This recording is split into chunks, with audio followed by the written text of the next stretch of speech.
Hey, what's up guys, this is Saman here from Expert Gadgets, and welcome to another episode of Best Smartphone Games. And this time it's the month for May. But before we begin, don't forget to subscribe and hit that bell icon if you don't want to miss out on some more upcoming content. And now, let's get this video started. Now first up, we have Elder Scrolls Blades.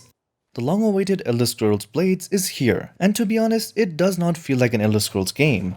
But for the people who don't play them, or just want to have a good Android game, then this is a great RPG game you can play. The graphics are amazing and the controls are pretty easy too. And if you're tired of playing in the landscape mode, then you can easily switch to portrait mode to play your game with ease.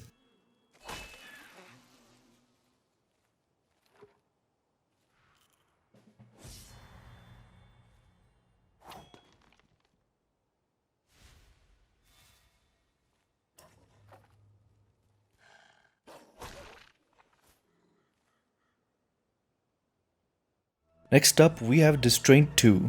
This is a game that creeps along and always makes sure that you're unsteady on your feet.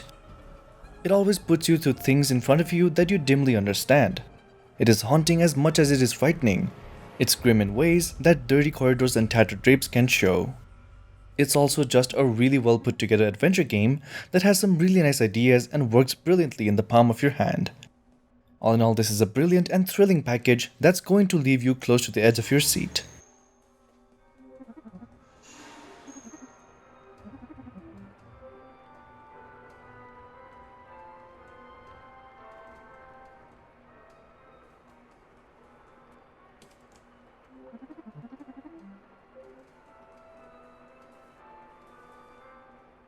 Next up, we have Dagger Hood.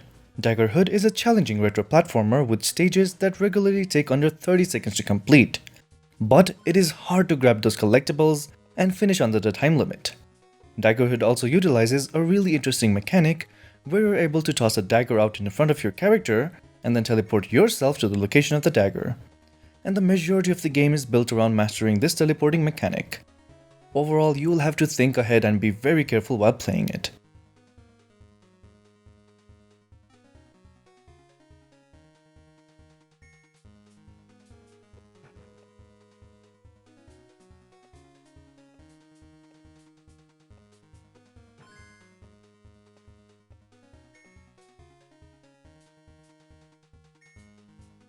Next up, we have Streets of Rage 2 Classic.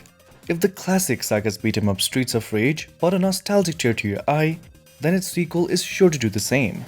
It's surprising how well Streets of Rage 2 compares to the modern day fighters.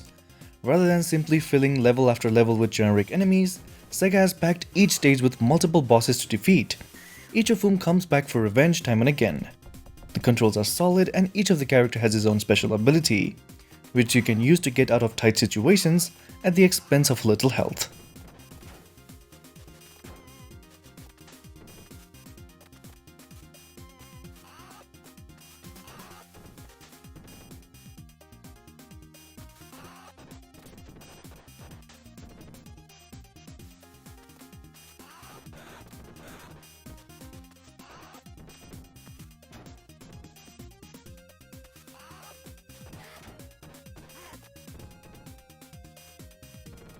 Next up, we have Metal Slug Infinity. Infinity is an idle RPG for mobile phones. That means instead of controlling your units yourself, all you're really tasked with doing is leveling up your character as they go on and fight their own battle against waves upon waves of baddies. It's like a tower defense game, but instead of defending, you're constantly on the offense. But the game does stay true to its predecessors in the music and SFX departments.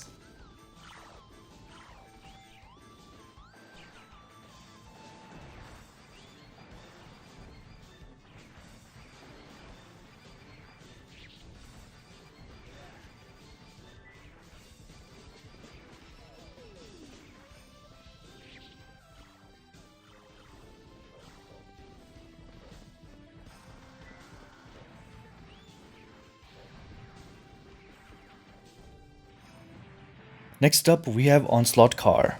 Onslaught Car is a casual racing game themed around slot car racing. Much like in real life, you'll have to continually micromanage your speed to ensure that your slot car does not flip over when cornering.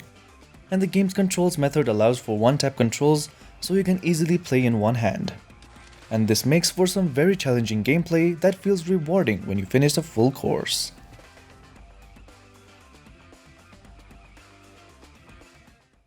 Next up, we have Marimo League. Here you lead Marimo warriors to victory and gather believers to become the greatest god of the world of Marimos. You must become gods to use the miracles and totems and guide your chosen warriors to victory. You'll also have to gather offerings and materials to build and enhance totems, and the divine power imbued in totems grants Marimos with additional powers. All in all, this game is a great time passer.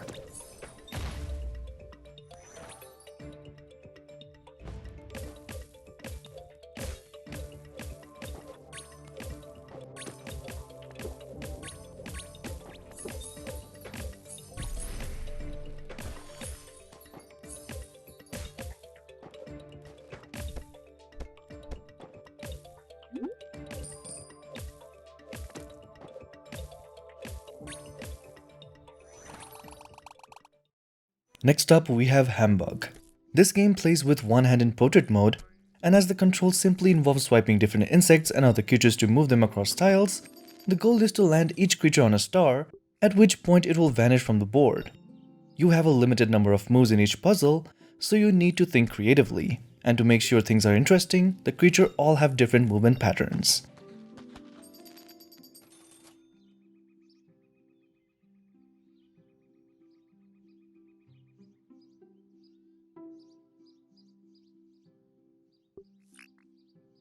Next up, we have Rival Stars Horse Racing.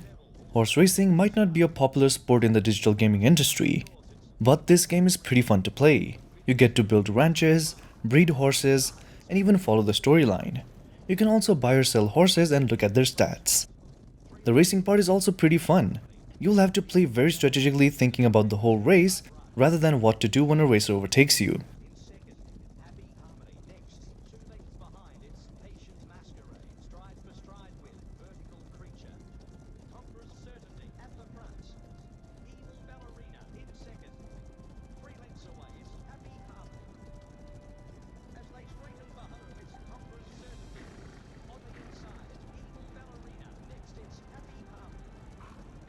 Next up, we have Idle Coffee Corp.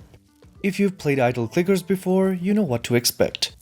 Here you tap the carpet by the door to bring customers in faster, and then tap the carpet by your cashier to serve them quickly. And more money allows you to buy more serving stations, a manager to move your money to the safe, new coffee types, and upgrades to make the whole process faster. The game will generate passive income in the background, and tapping just makes the process faster. You can also pay real money to speed up various parts too, but that's certainly not required. All in all, it's a nice idle game if you're looking for a new one.